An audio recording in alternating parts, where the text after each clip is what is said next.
I'm a child of the 60s, and back in the 60s there was much segregation. And I had gone to Allapattah for 7th grade. And because of where I was living, I had to go to Edison. I was the first black at Edison in 1962. It was a very hostile environment. I had just lost my mother and subsequently my grandmother, so I had to go to another school because I told my dad if I had to stay at Edison, being the only black there and the environment being so hostile, I was going to drop out of school. He said that was not going to happen. So I begged him and he let me go to Dorsey, which was the junior high that fed into Northwestern. And as a result of going to Dorsey for 8th grade, I was one of the first 9th graders here at Northwestern in 1963. That was the first 9th grade class. So that's how I got to Northwestern.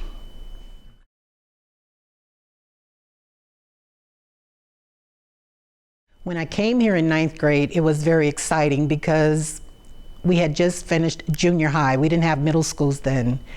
And being new to the high school environment, it was just so exciting.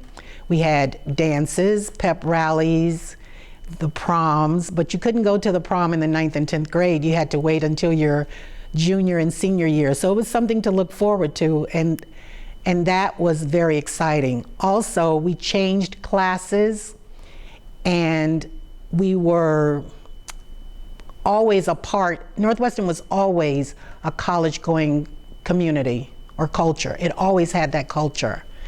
And if you knew that you were going to come to Northwestern, there were certain things that was expected of you, and you just had to, you couldn't think about how poor you were or whatever disabilities you had, because any disability that you had was not an option for failure. I had a classmate who was deformed in her arms, and she was expected to do the same things in class as I was with my fully developed hands and arms. It was really interesting. There were no excuses for you not to succeed.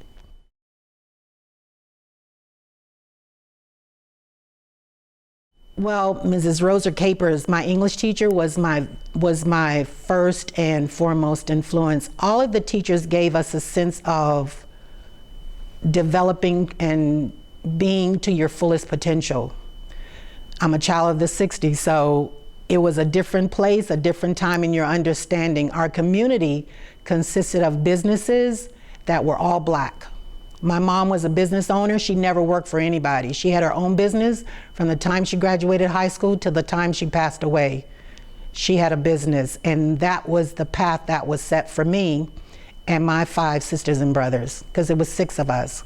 So I would say that the influence mostly came from Mrs. Capers, but there was great influence from our church, our school, and the community, because it was a community of common values, and it instilled in you a pride, a self-confidence, and the understanding that there was nothing that could stop you from pursuing your dreams.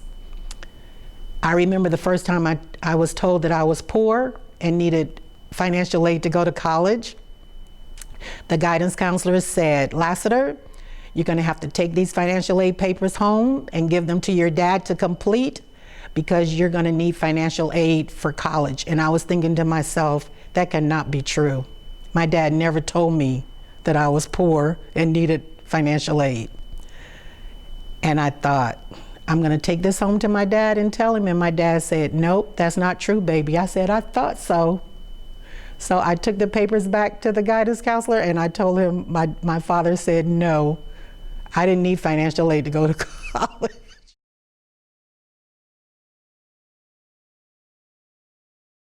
I started out at Miami-Dade, and it's really interesting because upon graduation, I was able to take the CLEP and CLEP out of 2 years of college, right out of high school. And yes, I had great teachers, and it was very interesting because at that point, the teachers had to take it upon themselves to get advanced training, and there was no stipends or any encouragement from the district. They had to do that on their own, and they did, because I believed, which is evident in how we were able to go to college with the tools that we got from Northwestern. I believe that they knew that they needed to have high standards and set those high standards for us, because it was always a matter of us leaving Northwestern and going into the world and representing Northwestern and representing our community and representing our families, because those were the things that were instilled in us as important. Mm-hmm. I went to Barry for undergrad and graduate school, and my major was business administration. I am a retired educator. I worked 42 years in education and started a business.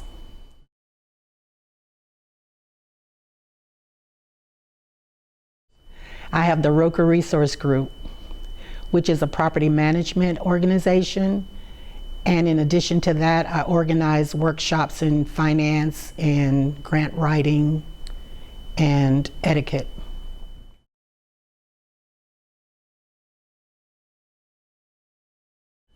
Oh boy, I think my fondest memories are the band, the parades, the prom. My senior year was the most exciting time because I was very much into writing. I can't sing, but I'm from a musical family. My father was a member of a band, and being a part of a musical family, we all had to learn piano or some instrument. So as a result of that, I wrote the songs for my graduating class, and they couldn't decide, so they picked both of them. And they were both, one was to the tune of Born Free, which is a popular movie at the time, and the other one was Moon River. So I would say that out of all of those experiences, and even in the summer when we had dances, my senior year is the fondest memory. And we had 469 graduates. And even then, the 469th graduate could read at the 8th grade level.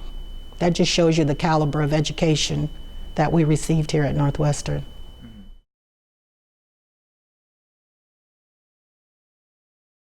Yes, I'm currently president of my alumni class. We're getting ready for our 50th high school reunion, which will be in 2017.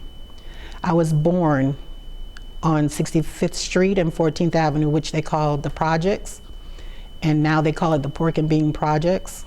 And as a part of that community, which is Liberty Square, I was engaged in understanding my responsibility as far as education is concerned. So that was very important, and it was instilled in us in school and at home. And I feel that as a graduate of Miami Northwestern, that I should continue to do that in some way. Our class recently gave $1,000 to the band for uniforms, because we've always had band uniforms, and we just believe that our school should never be without. There are many graduates from Northwestern, and we all have been given something to give back. And as an alumni, I feel it's important for me to take those things that I've been given and give it back, because when I didn't even know who I was, I had potential, and my teachers saw it, and they pushed me to see that whatever it was that I wanted to do, I could do. So I think that would be the legacy that I would want to have as an alumni as well.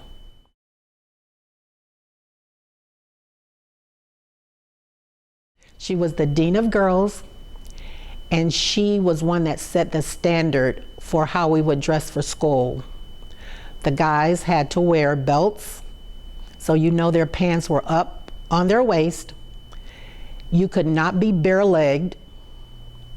The girls had to wear shoes and socks. You could wear stockings, and that was another thing that was new for us as 9th graders. You could wear stockings to school, which was like a step towards being an adult.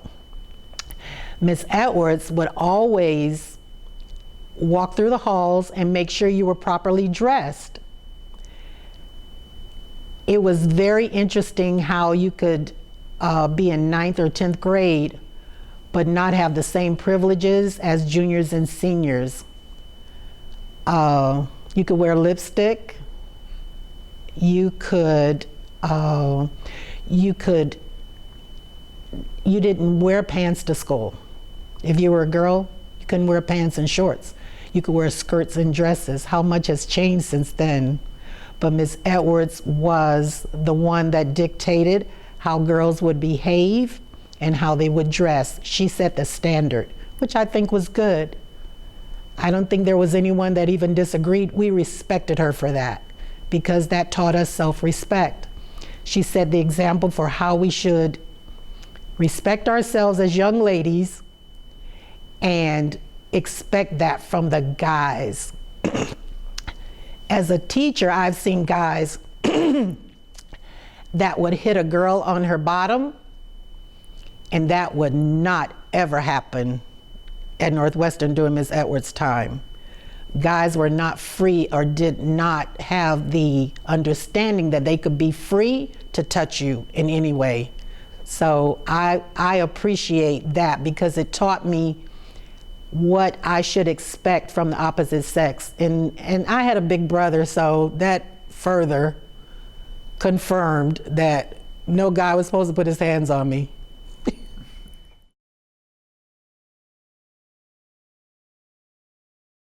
Well, thankfully, I didn't have experiences with Mr. Peavy because when you had experiences with Mr. Peavy, it was for discipline.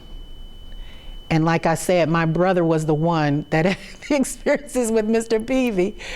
And whenever he did, I was the messenger that had to take the report home, even though my father was going to find out. There were such great resources with communication that the administrators knew the families. As I said, I had brothers and sisters that had gone before me. So he knew the family, he knew the name, he knew what we represented.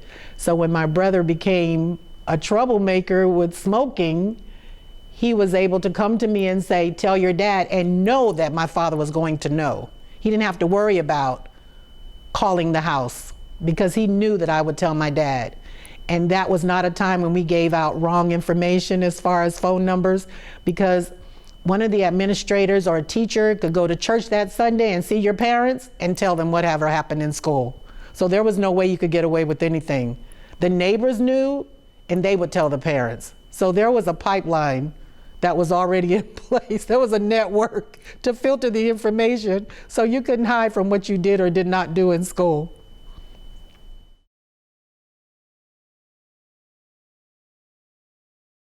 That whenever anyone got to be the queen of the school, like you wouldn't find a parent that could afford the gown and the shoes and all that went with it. So as a community, we would get together, and if someone had a gown, let's say one of our neighborhood students was chosen as Miss Northwestern. We didn't have Mr. Northwestern. It was only Miss Homecoming in her court and Miss Northwestern in her court. When we had Miss Northwestern, the community got together and got this young lady prepared for that ride on the float, so that when that parade took place in the community, all of us could feel a sense of pride in seeing our neighbor on the float representing the school as well as the community. And one of the things that was most important was your name. Northwestern taught us that a good name was commendable.